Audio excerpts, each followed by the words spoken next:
Vocês estão felizes ainda com Jesus? Tem alguém aqui nessa noite queimando de amor? Alguém com fome de Deus ainda aqui? Glória a Deus. Pode sentar aí onde você está. Quem quiser sentar aqui na frente pode sentar também, fica à vontade. A gente já vai voltar a adorar.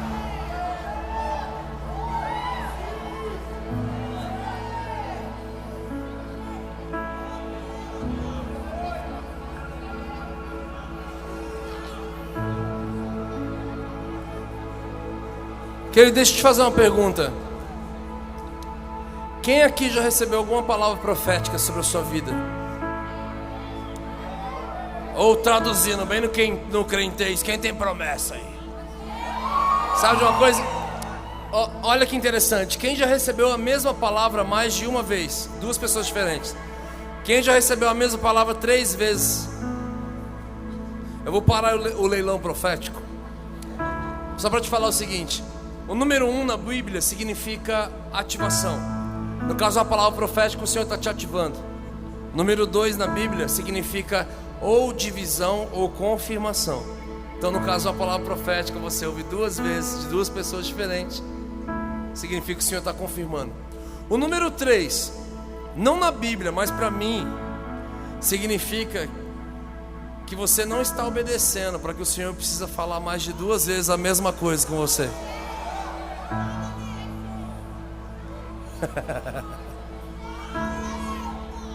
Deixa eu falar uma coisa.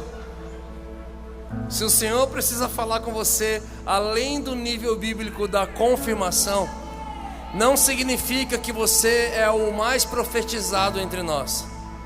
Pode significar que você é o que menos responde entre nós. Eu queria te falar uma coisa, não existe mérito algum você se tornar um colecionador de profecias. Eu durante muito tempo fui um colecionador de tantas profecias, mas na verdade eu descobri que o que faltava era posição minha, postura minha para que as coisas continuassem acontecendo, o Senhor me levasse para onde Ele estava me levando.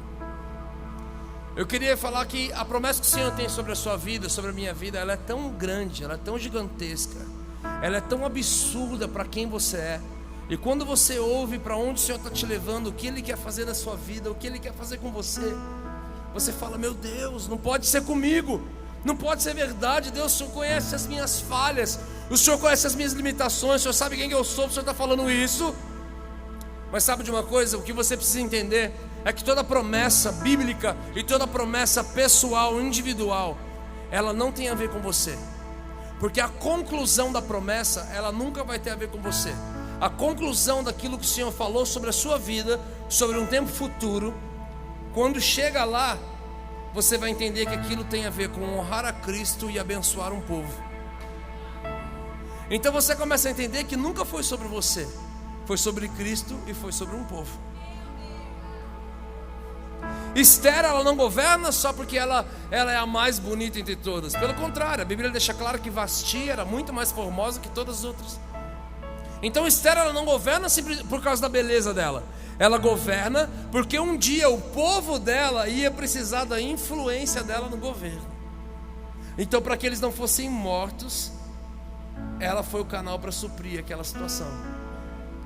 José, ele não governa simplesmente porque ele é o filho mais bonito de todos, ou simplesmente porque ele tem a roupa colorida que o pai deu para ele.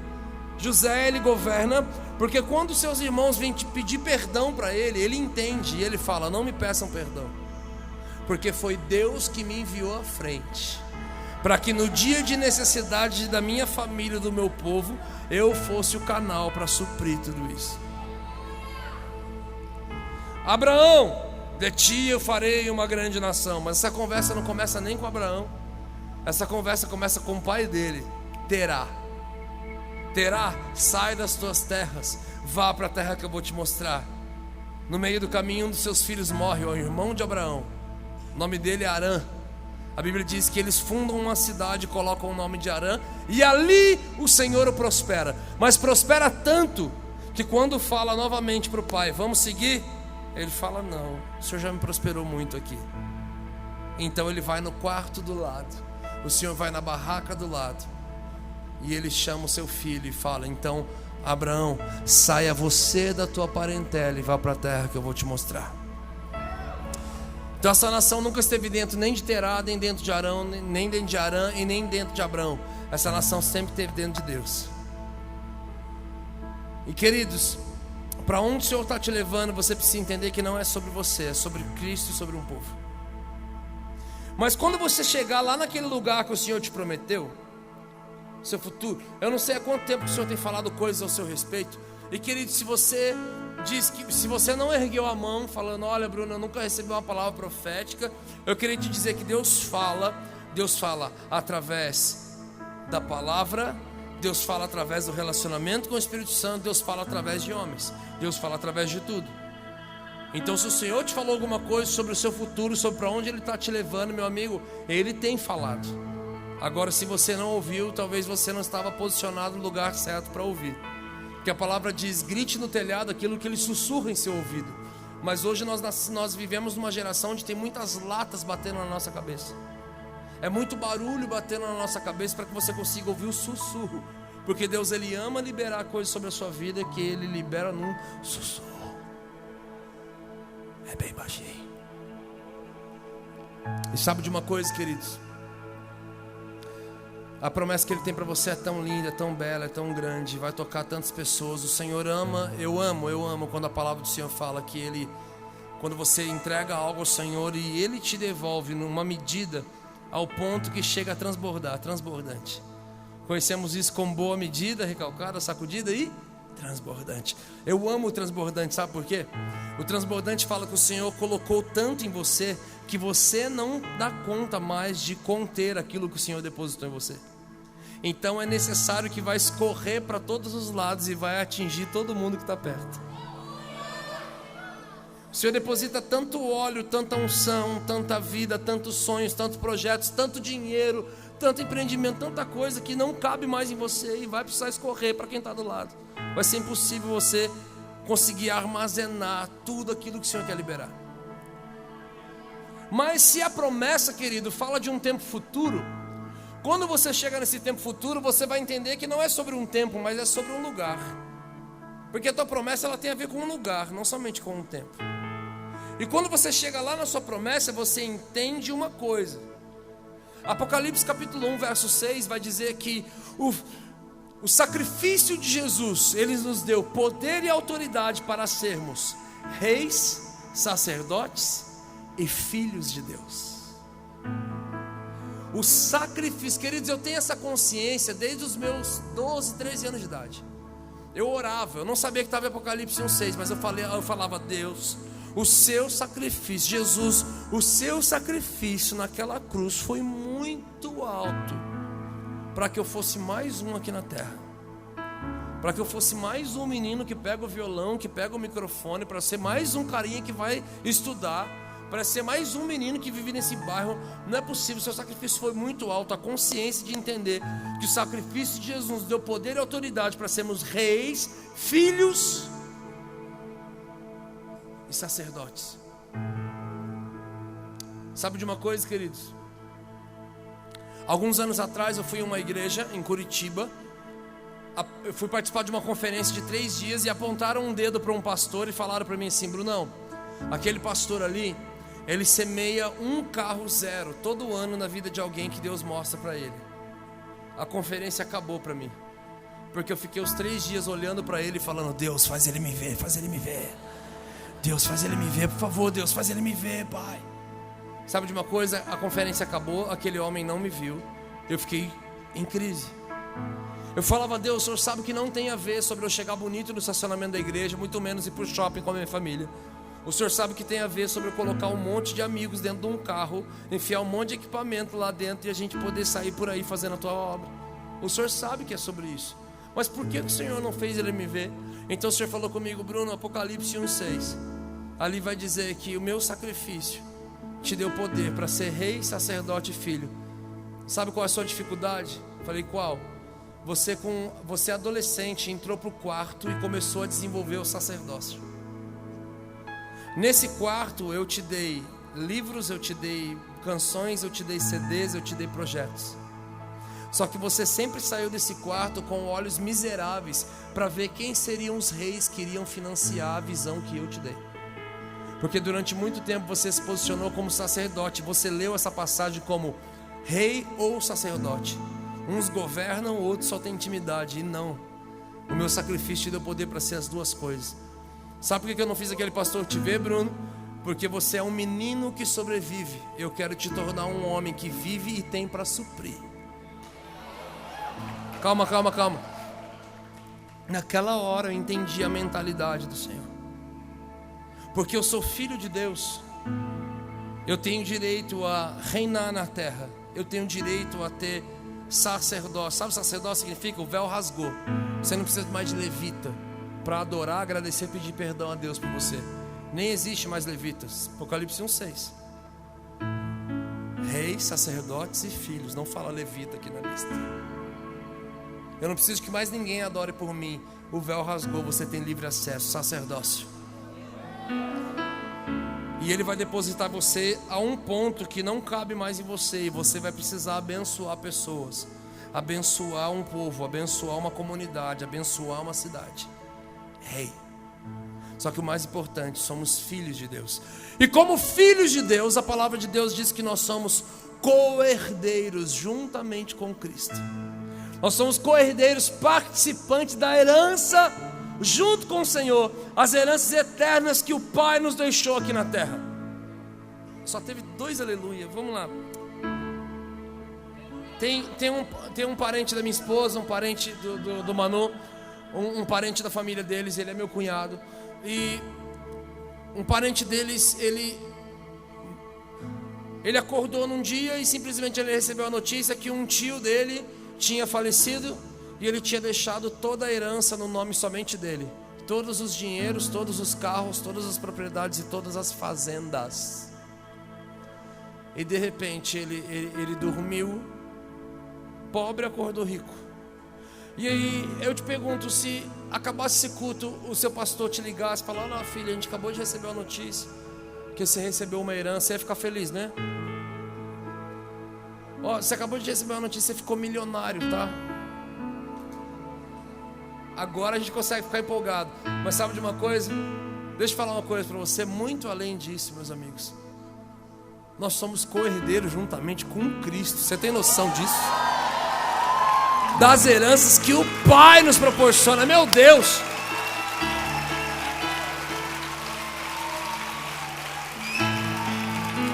É infinitamente mais que isso. Então deixa eu te falar. Pega isso aqui, senão você vai perder. Tudo aquilo que foi profetizado sobre a sua vida, a profecia, ela fala sobre um tempo futuro. Quando você chega lá naquele tempo futuro, cheguei nesse lugar, você começa a entender que nesse lugar você simplesmente não está vivendo a sua promessa. Na verdade, você está acessando a sua herança. Eu quero falar para você que a sua promessa e a herança são as mesmas coisas. Tanto é que quando eles chegam na terra prometida, ele fala: a terra que o Senhor nos prometeu como herança. Ou seja, a profecia, na verdade, ela é uma denúncia sobre o nível de herança que você vai acessar. Se a criação aguarda pela manifestação dos filhos, cada filho aqui vai se manifestar em áreas diferentes, certo? Vão ter filhos que vão se manifestar nessa plataforma. Vão ter filhos que vão se manifestar nos negócios. Vai ter filho que vai se manifestar na medicina, no direito, na economia, na política. Vai ter filho que vai se manifestar gerando emprego, recurso. Cada filho vai se manifestar em áreas diferentes. E dependendo do nicho que você for se manifestar como filho, você tem um nível de herança para acessar naquele lugar. Mas aí eu te pergunto, por que você não está vivendo a sua promessa? Por que você ainda não acessou sua herança? Vou te falar por quê. Por causa de um versículo.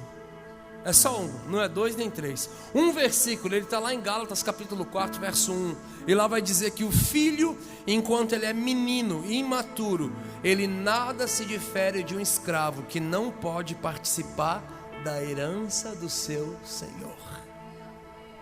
Vou repetir. O filho, enquanto ele é imaturo, ele nada se difere de um escravo que não tem direito à herança do seu senhor. Traduzir para você de uma outra forma. Esses dias eu estava entrando em casa, eu moro num condomínio, e aí eu estava entrando em casa, minha filhinha pediu para dirigir, ela tem 11 anos de idade, então eu coloquei ela no meu colo, fiquei com a mão no volante junto com ela, e ela ali pensando que estava dirigindo. E aí andando no carro, ela virou e falou assim: papai, quando eu crescer eu quero ter um intocável. Eu falei: filho, o que é intocável? Eu falei: é o nome do teu carro. Eu falei: por que, filha, esse nome dela? Porque esse carro novo aqui não pode bater a porta, não pode pisar no banco, não pode fazer nada. É o intocável. Eu falei: gostei do nome, filha, continue assim, tá? Eu falei: pai, mas quando eu crescer eu quero muito ter um carro desse. Eu falei: filha, esse carro é teu. Ela: quê? Esse carro já é teu. Ela: papai, eu vi uma menina, uma consumista nascendo naquele momento. Ela, com 11 anos de idade, querendo ligar para as amigas, falando: tô pegando vocês. Sabe de uma coisa? Ela falou, ela ficou assustada, falou: papai, esse carro é meu. Eu falei: sim, filha, esse carro é teu. Tudo que é do papai é teu por herança. Porém, entretudo, tem um pequeno detalhe aí numa cláusula. Qual que é a cláusula, papai? Você ainda não tem maturidade para acessar aquilo que é teu como herança. Você ainda não tem tamanho, reflexo, idade, mentalidade. Mas um dia tudo que é do papai vai te pertencer. E sabe de uma coisa, querido? Talvez você tenha bem mais que 11 anos, mas algumas pessoas ficam se posicionando igual a minha filha de 11 anos. Ficam surpresos e ficam pedindo por algo que na verdade já te pertence. Demorou muito para eu entender isso. Eu já ouvia isso há muito tempo. Mas não tem a ver com você ficar pedindo: Deus me dá, me dá, me dá. Se a palavra fala que o filho imaturo não pode acessar a herança, você não tem que ficar pedindo. Na verdade, você só tem que deixar de ser menino. Não é sobre pedir, é sobre amadurecer. E quando você amadurece, o pai confia. O pai, ele não faz diferença de amor pelos filhos, mas existe o filho que dá prazer e o filho que não dá prazer. E existe o filho que ele aprova e o filho que ele não aprova. E o filho que é imaturo e o filho que é maduro. A criação geme pela manifestação dos filhos, mas existem dois filhos na Bíblia. Existe o filho Tecnon e o filho Ruiós. O filho Tecnon significa filho imaturo, mas o filho Ruiós significa filho maduro. Sabe de uma coisa, queridos? Você precisa acessar suas heranças. Você precisa amadurecer para isso. Em que área você precisa amadurecer? Porque são tantas heranças que você tem direito. Deixa eu falar uma coisa: você tem herança para ter um casamento lindo, abençoado, uma família feliz, saudável. Então amadureça e acesse. Tem pessoas que estão casadas, tem umas irmãs desesperadas ali para aquele canto ali. Ela está entrando no curso de maturidade amanhã já. Tem curso de maturidade online na internet. Provérbios 23 vai dizer: compre a instrução, o conhecimento e a sabedoria. A Bíblia fala: investe dinheiro, investe tempo naquilo que vai te amadurecer. 15 páginas por dia, no final do mês, se você leu 450 páginas, de 1 a 5 livros. No final do ano, 15 páginas por dia, 4.500 páginas, de 30 a 40 livros. 15. Não vai. Eclesiastes 3:1 vai dizer. Eclesiastes 3:1 vai dizer: há tempo para todo propósito embaixo do céu. Vamos lá? Há tempo para todo propósito embaixo do céu. Eu vou traduzir esse versículo de uma forma que você nunca mais vai esquecer. Se você diz que você não tem tempo, na verdade você não tem a propósito.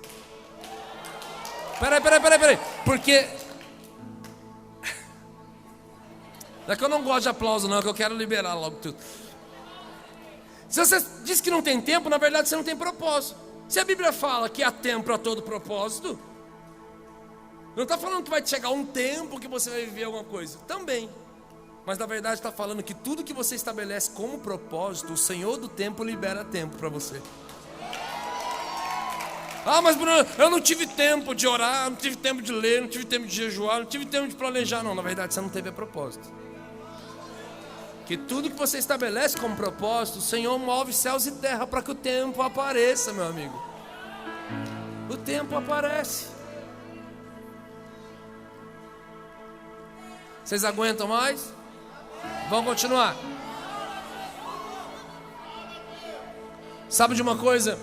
Quando eu entendo que a minha promessa e a minha herança são as mesmas coisas, e para eu acessá-las eu preciso amadurecer. Tem uma história da minha família que é bem engraçada, fazia tempo que eu não contava ela, mas eu, quando tinha uns 7 anos de idade, eu sofri um acidente, eu caí do 2º andar de um prédio. Na verdade eu fui fazer arte, fui aprontar. E aí, de repente eu caí. E eu caí em pé. A hora que eu vi que eu ia cair, falei, vou tentar cair em pé. Eu caí em pé, desmontei. E aí eu vi que eu não morri. E eu estava para ajudar no apartamento da professora da escola bíblica da nossa igreja, das crianças. E ela veio, menino, o que aconteceu? O que você fez? E eu vi que eu estava vivo. Eu falei a pior frase da terra. Eu falei, eu sou o tartaruga ninja. Acabou com tudo. Queimaram todos os bonecos da molecada da igreja. Trouxeram José Erion para falar na igreja. E tudo virou do diabo. Os únicos brinquedos que podia brincar era para o ímpar, xadrez, jogo da velha. Acabou. Polícia e ladrão, não pode, ladrão, tá querendo forjar o ladrão ali, né? Nada mais, só tinha 4 brincadeiras que era de Deus. Eu quero encontrar o José Erion até hoje. E aí, com essa queda eu sofri um problema nas costas chamado escoliose, que é uma curva que deu na minha coluna. Então, por esse motivo, infelizmente, eu não posso lavar louça, passar pano, varrer a casa. O que vai dar de homem amanhã pulando do 2º andar dos prédios?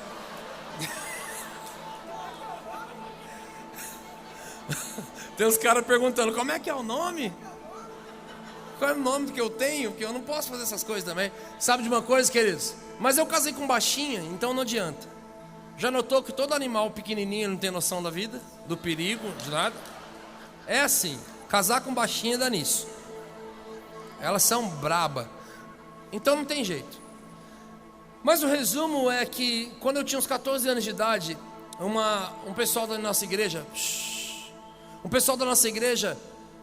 semeou uma fisioterapeuta massagista para atender minha família. E quando essa mulher atendeu minha família, ela atendeu os meus pais. E quando chegou a minha vez, eu estava todo feliz da vida, porque eu queria uma massagem. Então essa mulher, ela chega e ela fala assim, olha filho, arranca a camiseta. Eu tirei a camiseta. Ela falou, senta ali para assistir televisão. Agora senta ali para eu ver como é que você se alimenta. Senta ali para ver como é que você mexe no computador. Deixa eu ver como é que você estuda o seu violão. Ela começou a me observar durante vários minutos. Depois disso ela falou, vamos começar. Eu falei, até que enfim, vamos começar. Então ela falou, então agora levanta a mão. Eu levantei. Ela falou, agora estica a mão para o lado. Eu estiquei. Eu comecei a pensar, mas cadê minha massagem? Pro outro lado. Cadê minha massagem? Jesus, cadê minha massagem? Alguns minutos se passaram. Essa mulher pega uma bolinha de tênis, coloca no chão e fala assim, filho, deita na bolinha. Aí eu olhei a bolinha e falei, deve ser bom. Só que não. Queridos, foi uma das piores dores que eu senti na minha vida. Ela falou, deita de costa na bolinha. Queridos, alguém já fez isso aqui? Faz lá em casa, por favor, faz esse teste lá por mim. Que dor insuportável. Ela falava, rola menino. Ai, tentando rolar na bolinha. Ela não satisfeita, ergueu minhas pernas, começou a me rolar na bolinha. Minha mãe veio e começou a dar risada. Eu lembro que eu fiquei bravo, eu levantei, peguei aquela bolinha para dar nela. Eu olhei para a cara dela e falei assim, ó, cadê minha massagem? Queridos, eu não tinha noção que a resposta dessa mulher lá naquele tempo foi tão profética para os dias de hoje. Esses tempos atrás eu estava falando com o Senhor, eu falei, Jesus, o que o Senhor quer da gente? E Ele trouxe a fulana da fisioterapeuta na minha memória. Eu falei, Jesus, mas o Senhor traz a memória que nos dá esperança, né? Aquele dia aquela mulher olhou para mim e falou assim, filho, você não precisa de massagem. você precisa mudar a sua postura.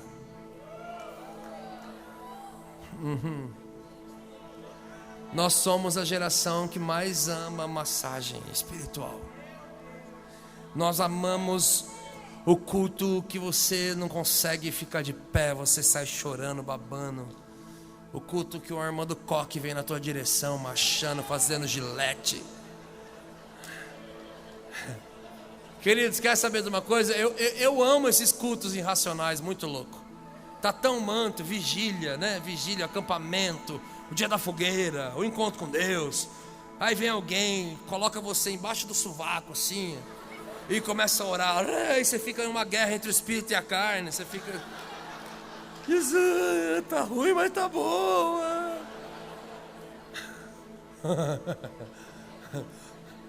A palavra chama esse culto glória.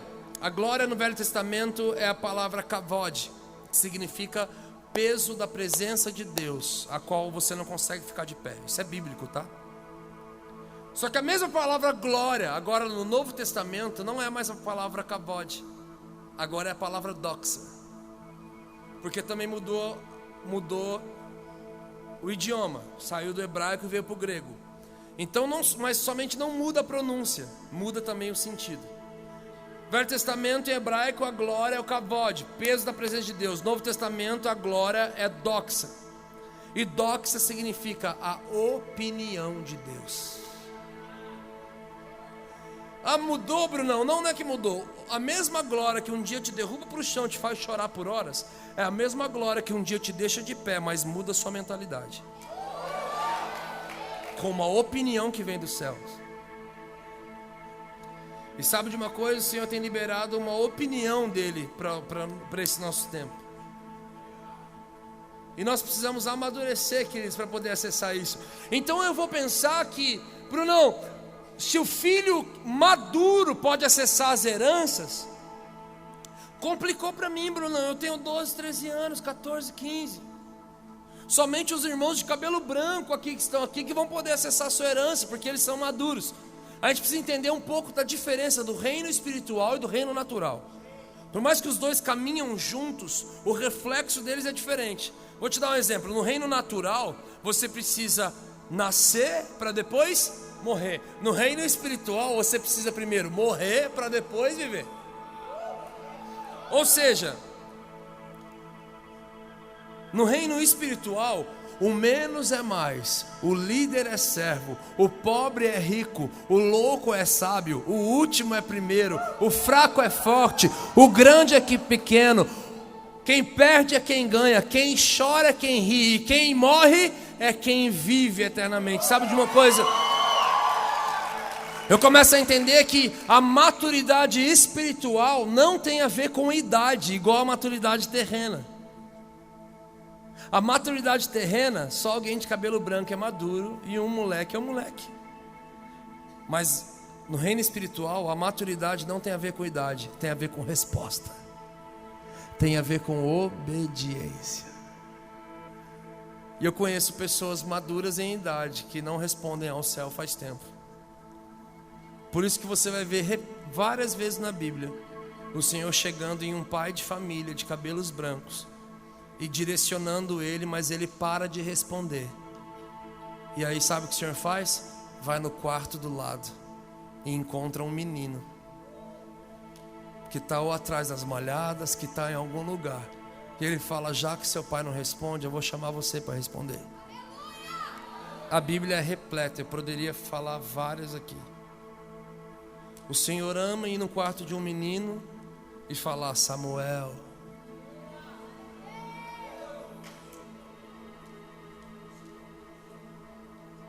Sabe de uma coisa? Existe herança para o seu casamento, existe herança para a sua finança, existe herança para o seu ministério, existe herança espiritual, existe herança de tantas coisas que você precisa acessar. Mas o filho maduro, ele não pede, ele acessa a herança. Ele amadurece e ele acessa. Eu não sei qual é o nível de maturidade que você está precisando desenvolver. Qual é o nível de herança que você está precisando receber. E que você só vai acessar quando você buscar maturidade nessa área. Buscar maturidade, Bruno, é maturidade, mano. Maturidade em todas as áreas. É começar a perguntar: e aí, o que dizem de mim? Quem tem coragem de fazer a pergunta que Jesus fez? E aí, galera, o que estão falando de mim por aí? E meus amigos, o que vocês acham que eu preciso melhorar? O que vocês acham que eu preciso mudar? Sabe uma das grandes diferenças do brasileiro e do americano? É que o americano, ele sabe ouvir uma crítica funcional e não levar para o pessoal. Olha, eu não achei que você está tocando bem, tá? Não foi legal o jeito que você está fazendo, não tá legal, você fez isso aqui lá, olha, não foi legal essa parte que você organizou da igreja, não ficou legal. Aí a gente começa a ficar, nossa, vai levando tudo para o pessoal. O americano, ele ouve algo no funcional, é funcional. Ele ouve, ele numa boa, eles tretam, eles brigam e depois eles estão sentados junto comendo pizza. Meu irmão, no Brasil a gente faz uma crítica funcional, o cara leva pro lado pessoal, já quer ir pro encontro com Deus de novo, quer ir pra cura interior, quer ir pra não sei aonde, fazer não sei o que lá, porque é tudo mimimi, é tudo, não pode falar, a gente fica pisando em ovos, você pode falar ou não pode. Ô, irmão, amadurece, por favor. A palavra fala, já era para você ser mestre no nosso meio, e você continua precisando de leitinho espiritual. Você já tem tempo e idade era para você estar ensinando, e você ainda está precisando de gente que fica te empurrando, te levando, te perguntando.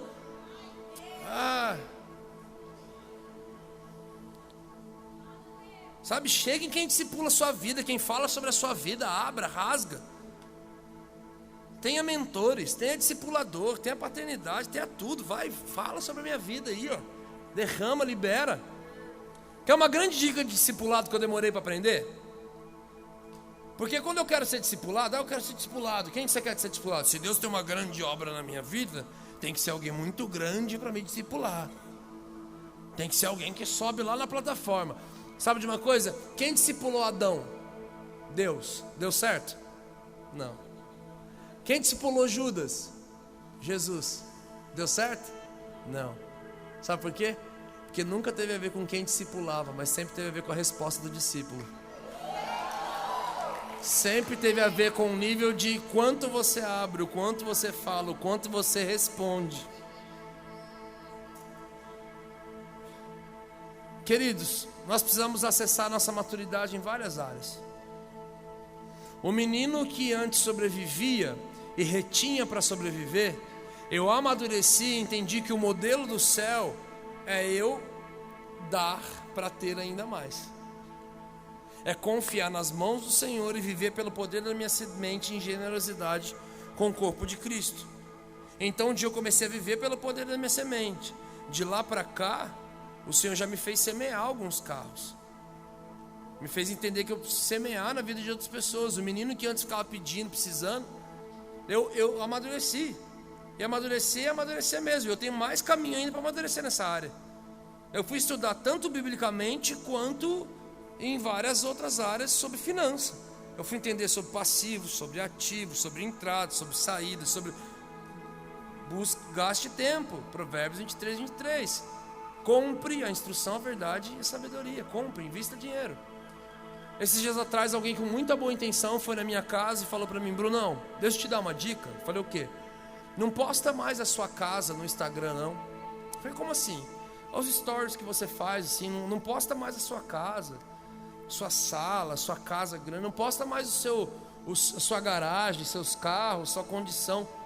Eu falei: por quê, cara? Cara, porque eu entendo do mercado gospel. Eu falei: eu odeio o mercado gospel. Falou: cara, mas eu entendo, cara, eu sei, porque você é pastor, você também é ministro de adoração, as pessoas vão achar que você está enriquecendo às custas de... Eu falei: peraí. Eu faço isso, eu sei que a tua intenção é muito boa, você não está querendo me prejudicar, pelo contrário, você quer me ajudar. Mas deixa eu também falar algo aqui. Eu faço isso com uma condição. Qual que é a condição, Brunão? Que você nunca mais poste no teu Instagram que Jesus te curou do câncer. Ô louco, Brunão, é meu testemunho, por que eu não posso fazer isso? Falei: então, por que você pode postar que Jesus curou você do câncer e eu não posso postar que Jesus curou meu bolso? Eu não posso postar que Jesus curou minha mentalidade, curou minha miséria, curou meu romanismo, que eu achava que para a gente ser filho, servo de Deus, a gente tinha que viver pobre, cego, nu, humilde. Humilde não, simplista. Sabe de uma coisa? Eu vou terminar. Não teve um A, velho. Vou voltar aqui, ó. Gente, tô chegando no final da minha palavra. E como vocês são espontâneos aqui em Araçatuba,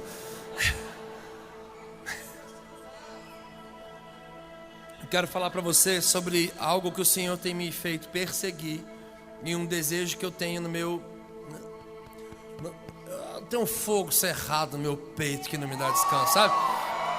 Não está me dando descanso esse negócio. Eu quero falar para você sobre o nível de maturidade que eu tenho buscado aprender. Tenho tentado gastar meu tempo em conhecimento e meu dinheiro e o que preciso for para entender ainda mais a respeito disso. Eu queria falar com vocês sobre a maturidade apostólica. O que o Senhor tem me feito amadurecer numa mentalidade apostólica. Mas antes de eu entrar nisso, eu preciso falar para vocês sobre a lei da primeira menção. Alguém já ouviu falar nisso? É algo da teologia, chamado lei da primeira menção. Dependendo de qual teologia não tem isso, mas isso é uma lei da Bíblia. Lei da primeira menção. O que é isso, Brunão? Você pode pesquisar, você que tem uma Bíblia digital, online, você vai naquela lupinha e você procura um nome, um título, um texto. Aí você descobre que aquilo foi citado 347 vezes na Bíblia. Só que a primeira vez que aquilo foi citado é a primeira menção. E na primeira menção contém o propósito e o porquê. Quando você descobre o porquê de algo, você vai entender o que, como e quando. No decorrer da tua vida, o teu o que, como e quando pode mudar 10 vezes na tua vida, mas o teu porquê nunca muda. O teu o que, como e quando, eles serão eternamente alimentados pelo seu porquê. Por que você faz isso? Eu faço por causa disso. Então, na teologia, aqui, a lei da primeira menção, ela estabelece o porquê na primeira menção. Então, aquilo pode ter sido mudado. O que, o como e o quando daquilo pode ter sido mudado, mas o porquê, o propósito nunca.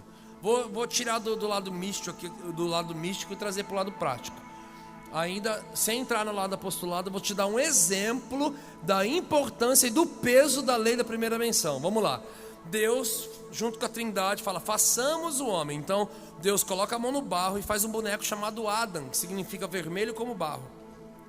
Então ele sopra o ruá, fôlego de vida. Então o primeiro ser humano da terra, Adão, abre os olhos pela primeira vez. E quando o primeiro ser humano da terra abre os olhos pela primeira vez, o que ele vê? Deus. É estabelecido o propósito da humanidade. A humanidade nasceu para contemplar o Criador. Por isso Davi, o homem segundo o coração de Deus, podia pedir tanta coisa. Ele fala: só quero pedir uma coisa, somente essa coisa eu vou buscar, que eu possa estar na tua presença todos os dias para contemplar. Você vai entender o peso que eu estou falando agora. Você é um ser humano. Você abre os olhos todos os dias pela manhã. A minha pergunta é: você contempla o seu Criador ou primeiro contempla o seu celular?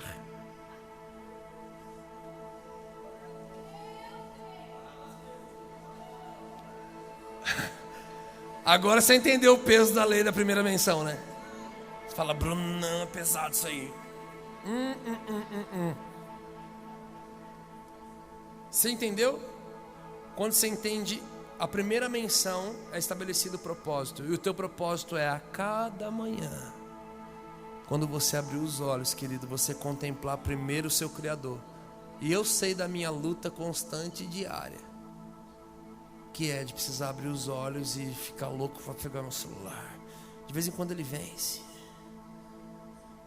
Eu olho, tem um monte de mensagem, tem um monte de coisa para resolver. Eu olho, não, fulano mandou mim. Mas precisar entregar a primícia do meu dia. Agora que você entendeu o peso da lei da primeira menção, vamos entrar e falar sobre a primeira menção do apóstolo. O apóstolo, ele era um oficial grego. E após os romanos, querido, Israel, eles foram dominados por 7 impérios diferentes. Entre Pérsia, Mesopotâmia, Egito, Babilônia, grego, Roma, e eu esqueci qual é o sétimo. quando eles foram dominados pelos gregos, os gregos fizeram deles também escravos e eles enviaram apóstolos gregos. Quando os romanos, presta atenção que eu vou acabar. Quando os romanos se apoderaram e começaram a fazer um trabalho ali, eles pegaram o domínio sobre Israel, sobre toda aquela região, eles tiveram a ideia de, eles já foram escravos da Babilônia, já foram escravos do Egito, já foram escravos de todo mundo. Vamos fazer o seguinte, não vamos fazê-los nossos escravos, vamos fazê-los cidadãos romanos. Como vamos fazer isso? Vamos enviar 300 apóstolos, para que quando eles chegarem lá, qual era a função de um apóstolo romano? O apóstolo romano era um oficial que tinha toda a autoridade e poder financeiro, bélico em todas as áreas para chegar em uma cidade que já existia e colonizar ela com uma mentalidade e uma cultura romana. Isso mesmo. Um apóstolo era um enviado romano, tanto é que apóstolo significa enviado. Ele era enviado para que ele estudasse a cultura local, sabotasse a cultura local e estabelecesse a cultura de Roma naquele local. Para que ele sabotava a cultura de todas as formas? Aqui a gente vira para a esquerda, Roma é para a direita. Aqui a gente usa vermelho, Roma é verde. Aqui a gente usa assim, Roma é isso. Então eles iam sabotando a cultura. Para que motivo? Para que entre o rei. Para que quando o rei de Roma viesse, o imperador, ele não se sentisse fora de Roma, ele se sentisse em casa. Agora faz a conta comigo. Jesus cuida de 12 homens como discípulos, mas na hora de enviá-los, envia-os como apóstolos. E fala, vão por todo mundo, pregue o evangelho a toda criatura. Vão, imagina a crise daqueles homens. Fala, mas Jesus, o apóstolo, é um homem que vem, sabota a nossa cultura, estabelece a cultura deles, para o rei deles vir. Jesus fala, vocês estão falando de uma forma terrena, enxerga isso de uma forma espiritual. Vocês vão sabotar, eu estou enviando vocês hoje para sabotar a cultura do jeitinho brasileiro e estabelecer a cultura do reino de Deus. Uma cultura de paz, justiça e alegria no Espírito. Para quê? Para que seja feita a tua vontade, assim na terra como é no céu. Para que quando o céu invada a terra, queridos, ele encontre um espaço, um lugar para o agir sobrenatural da presença dele. Eu estou começando a buscar isso, eu estou começando a vir para cima disso. Eu não estou falando de um nível de plenitude, eu estou falando 3% de um iceberg apostólico. Eu acredito que tudo que começa profético, ele se aperfeiçoa apostólico. Só que os exemplos que eu tive de apostolado e apóstolo no Brasil não... Vamos parar por aqui. Deixa eu falar uma coisa, queridos. Não tem a ver com você, tem a ver com Cristo e com o povo. Sabe quem é esse povo? O seu povo, sua cidade. Esses dias eu fiz um post provocativo no meu Instagram. Na verdade foi um post engraçado, mas veio alguém e falou e pegou mal. Eu nunca respondo ninguém, malemar no WhatsApp, quanto mais no Instagram. Então não fica ferido comigo, tá? E aí essa pessoa veio e falou: Brunão, que desnecessário você fazer isso, que desnecessário você falar sobre isso. Queridos, a gente precisa entender uma coisa. A gente fica, a velha frase da religião é: estão trazendo o mundo para dentro da igreja. Eu não quero polemizar, mas o primeiro a fazer isso aqui nesse contexto que eu estou falando todo foi Jesus. Ele pegou um termo que não era gospel, um termo que não era cristão, e pelo contrário, um termo usado pelos seculares, um termo usado pelos romanos, pelos gregos, por pessoas que escravizaram o povo de Deus. Jesus, ele tinha o entendimento de uma coisa: tudo ele fez, ele criou para o seu louvor. O diabo só tem patente da mentira e de mais nada. Todo o resto foi criado para exercer e funcionar no reino de Deus. Para você ter uma ideia, 50 anos atrás, bateria, baixo, guitarra, isso era do diabo para a igreja. Não para a igreja, para a religião que estava liderando a igreja. Era do diabo. Então um grupo de artistas precisou falar: não, Tudo Ele fez, tudo Ele criou para o seu louvor. E eles precisaram resgatar isso. Eles apanharam, eles foram criticados, eles foram expulsos, eles ficaram de banco. Aconteceu um monte de coisa. Então esses dias eu fiz um post lá, e aí falaram para mim assim: que desnecessário, Bruno, você falar sobre isso. Só porque tem igrejas mais tradicionais que não têm o mesmo entendimento que você, e você vai ferir o princípio deles. Eu falei: meu amigo, eu nunca respondo ninguém, mas eu vou te responder. Para início de conversa, enquanto o mundo sentava, desenhava, estabelecia, estudava cultura, a igreja sentava para discutir assuntos como esse que você quer discutir comigo. Enquanto o mundo estabelecia a cultura, a igreja sentava para discutir religião. Pode ou não pode? Já pode abrir ou tem que fechar? Já pode tirar ou tem que deixar? Já pode calça ou tem que ser saia? Já pode tal instrumento? Não pode? Pode distorção? Agora pode guitarra, bateria, entrou. Sabe de uma coisa? Enquanto nós estávamos discutindo religião, o mundo estava desenhando, estabelecendo cultura. Eles estavam dominando a televisão, eles estavam dominando a internet, eles estavam dominando o mercado, eles estavam dominando a startup, eles estavam dominando o teatro, o cinema, eles estavam dominando tudo que o Senhor deu como autoridade e herança para os filhos de Deus e para a igreja. Mas a igreja rompeu, graças a Deus.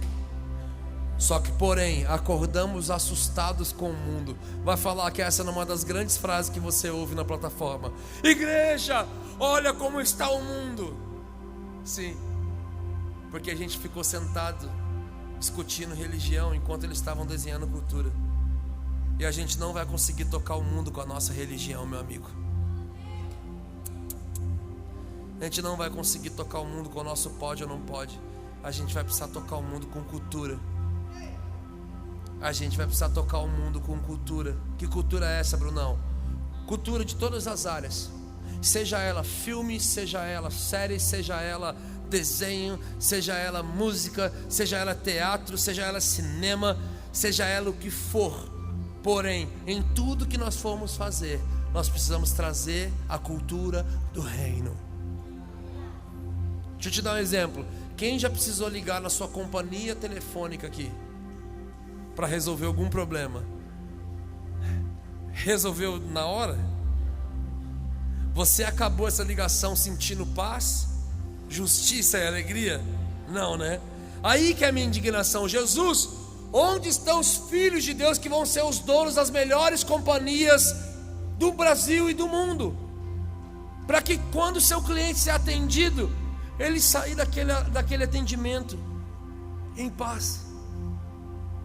Porque ele recebeu um atendimento justo e por isso ele está sentindo alegria. Queridos, comece a fazer isso lá na tua empresa, comece a fazer isso com seus clientes, comece a fazer isso com seus funcionários, comece a fazer isso na sua escola, comece a fazer isso em todos os lugares. Haja e comece a estabelecer e plantar sementes de paz, justiça e alegria. E o principal, no Espírito. Sabe a diferença disso? A gente precisa entender que o Senhor fala: eu deixo-vos a minha paz e a minha paz vos dou, e eu não dou como o mundo dá. Ou seja, se o reino de paz, justiça e alegria, a Bíblia fala que existe a paz que Deus nos dá e a paz que o mundo dá. Existem dois níveis de paz: a paz de Deus e a paz do mundo. Na paz do mundo eu não entro numa cova de leões. Na paz do mundo eu não entro numa fornalha. Na paz do mundo eu não passo por aflição. Na paz do mundo eu não ando pelo vale da sombra da morte. Na paz do mundo eu estou na beira da praia, com o pé para cima, tomando água de coco, a minha esposa me abanando e falando: como você é um homem incrível.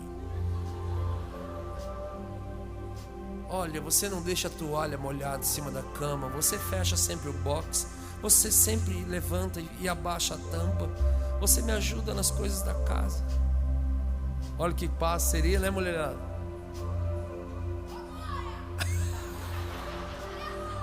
Mas sabe de uma coisa? A paz que o mundo nos dá é diferente da paz que Deus nos dá. A paz de Deus, você entra numa cova de leões, mas o leão da tribo de Judá entra com você. Na paz de Deus, você entra na fornalha, só que o fogo não te queima, e aquele que te queima entra com você. Aquele que te faz queimar entra e toda uma nação vê quem está com você. Na paz de Deus, você passa por aflição, mas Ele diz: no mundo vocês vão ter aflição, mas tenham um bom ânimo, porque eu venci, vocês também vão vencer. Na paz de Deus, ainda que eu ande pelo vale da sombra da morte, Tu estás comigo, porque a paz de Deus não tem a ver pelo que eu estou passando, mas quem está passando comigo. Uma cultura de paz, justiça e alegria no Espírito. Meu amigo, eu realmente convido a permitir que o Senhor plante sementes no seu coração e desejar com coisas grandes. Sonhe com coisas grandes, meu amigo. Sonhe, olhe para a sua cidade. O menor nível de governo que Deus dá a um homem é sobre uma cidade. Olhe, ore. O Senhor quer mudar a cultura da sua cidade. E o canal para isso é você. Não é pode ser você, é você. Sabe qual foi o meu grande problema? Eu tinha um problema de acreditar nas pessoas. Mas isso não foi um problema ruim, porque em cultos como esse, alguém falava: o Senhor vai levantar alguém aqui para tocar a nação. Sabe qual era o meu problema? Eu acreditava. O Senhor pode usar algum menino desse aqui e ele vai tocar a nossa nação. E eu estava lá: eu acredito. Alguém aqui vai compor canções que vão varrer a terra e vai abençoar a nossa nação. E eu ficava: eu acredito nisso. Ei, acredita no que eu estou falando essa noite. Acredita no que Jesus está falando essa noite sobre você. Talvez você é alguém que só está querendo entregar currículo, segunda-feira tem uma entrevista de emprego, e o Senhor está te falando hoje que Ele tem herança a um ponto que você vai gerar emprego para várias outras pessoas. E você está falando: não, a síndrome de Gideão, da autocomiseração está te pegando. Não, Bruno, você não está ligado, eu sou da menor casa da cidade, eu sou menor na casa do meu pai ainda. Querido, mas mesmo ali o Senhor fala: vai nessa tua força, porque nessa batalha você não vai ter. Não é na força do teu braço, é na força da tua fé, é na força do teu relacionamento comigo.